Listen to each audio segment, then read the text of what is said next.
Episode 6 is coming, and if you thought Episode 5 was intense, you have absolutely no idea what's about to hit you. The title alone, A Cowboy Saint, tells you everything and nothing at the same time, and that is exactly what makes it so dangerous. Episode 5 felt like a slow burn, a transitional episode, sure, but by the time it ended, the pieces were already moving on the board. Beth and Rip are now both working at the 10-Petal Ranch. Carter is carrying the weight of something absolutely devastating, and a very specific kind of danger is quietly building around that sheriff and Chet. Episode 6, titled A Cowboy Saint, is shaping up to be the episode where everything that's been simmering finally starts to boil. Motives are going to be revealed. Loyalties are going to be tested. And some of these characters are about to show us exactly who they really are.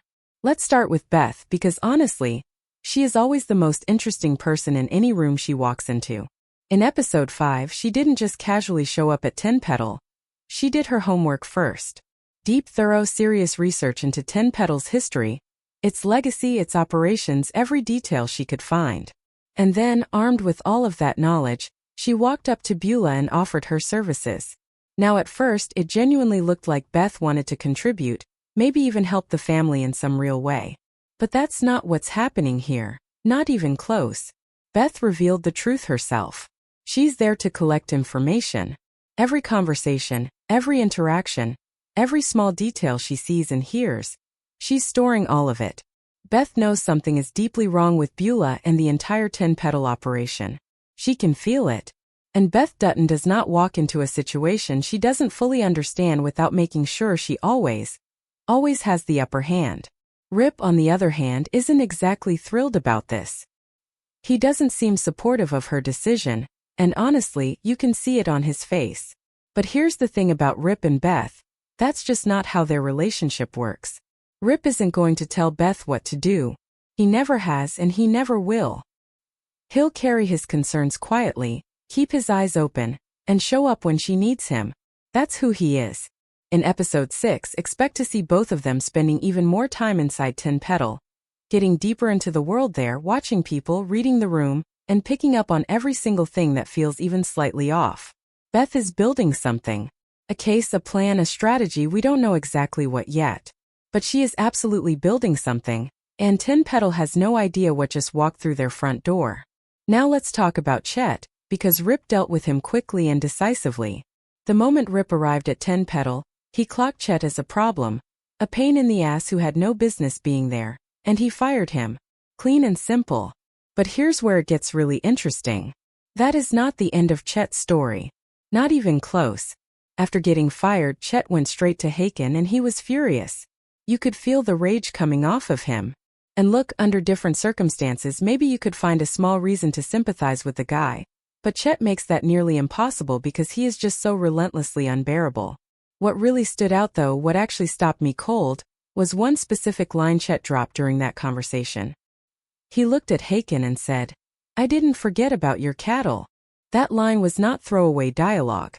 That line was a warning, a reminder, a threat wrapped inside casual conversation. It felt loaded with history and intention. So here's the theory, and it's one worth taking seriously. What if one of their cattle had foot and mouth disease, and it was deliberately, intentionally sent to Dutton Ranch to create chaos, to stir up trouble, damage the operation, cause real harm from a distance without leaving obvious fingerprints? Sounds extreme, but think about it. That comment was too specific, too pointed, too knowing. You don't drop a line like that in the middle of a heated argument unless it means something real. Maybe the chaos at Dutton Ranch wasn't random at all. Maybe it was engineered.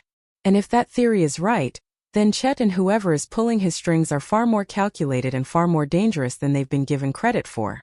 Episode May 6th be where that particular thread starts to fully unravel. Now let's talk about Carter, because this kid, my cutie pie, just had the single worst day imaginable, and it broke something in me watching it unfold. Carter had found something genuinely good at Dwight's ranch. Dwight wasn't just a boss to him. He was something rarer and more valuable than that. He was a mentor, a steady presence, someone who saw Carter for who he actually was and didn't flinch. Over time, the two of them built a real bond, the kind that doesn't happen overnight and doesn't come easy for a kid like Carter, who has never exactly had the world handing him good things. Even Oriana became part of that world, showing up, spending time with both of them, making it feel like something close to normal. Dwight was a genuinely good man. Flawed, sure, the whole wild animal situation was a lot, but good at his core. And the way he died was wrong. Completely, infuriatingly wrong. The police killed him. Their story was that he had a knife and was about to attack them. That was their justification. Except here's what we actually saw with our own eyes: that knife never moved. It sat exactly where it was the entire time, never once changing position, never once being raised or pointed at anyone. The whole thing felt suspicious from the first second, and it only got worse the longer you sat with it. This wasn't a clean, justifiable moment. This felt like something deliberate, something arranged, something that was always going to end exactly the way it ended regardless of what Dwight did or didn't do. And Carter was right there for all of it. He watched it happen and then they took him with them, which is its own kind of terrifying when you think about it. Here's what makes that so painful to watch. Carter still doesn't fully believe he belongs with Beth and Rip. Deep down, underneath everything, he probably still sees himself as the outsider. The kid who got taken in but hasn't fully earned his place yet. That feeling doesn't just disappear because circumstances change. It lives in you quietly, even when the people around you are showing you something different. And Beth and Rip have been showing him something different lately. Rip has been treating him with more respect, more recognition. And Beth has been something else entirely. She's been compassionate in ways we rarely get to see from her. Softer, more present, showing sides of herself that she usually keeps buried so deep you'd forget they existed. Their relationship is getting stronger whether Carter fully realizes it or not, and it is genuinely beautiful to watch it happen in real time. But none of that changes the fact that Carter is sitting on a secret that is going to eventually demand to be heard. There is no version of this story where he keeps something this serious hidden forever. It's too heavy, too real, too dangerous. And the longer he waits, the harder it's going to get. When that moment finally comes, when Carter has no choice but to tell Beth and Rip exactly what happened to Dwight and exactly what the sheriff said to him, I genuinely believe they will not hesitate for a single second. Beth will go full force. Rip will be right beside her. Because they care about this kid far more than they ever openly admit, and anyone who comes after Carter is going to find out very quickly that they made the wrong decision targeting him. Until that day comes, at least Carter has Oriana. And honestly, Oriana deserves her own conversation because she is something special.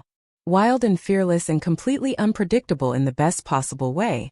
But underneath all of that energy there's something genuinely compassionate and caring that doesn't always get enough attention. She reminds me so much of a younger Beth. That same fire, that same refusal to be small, that same instinct to protect the people she loves even when it costs her something. And yes, I absolutely believe she is in love with Carter. The way she shows up for him, the way she gravitates toward him even in the middle of chaos, that is not friendship. That is something deeper, even if neither of them has the words for it yet.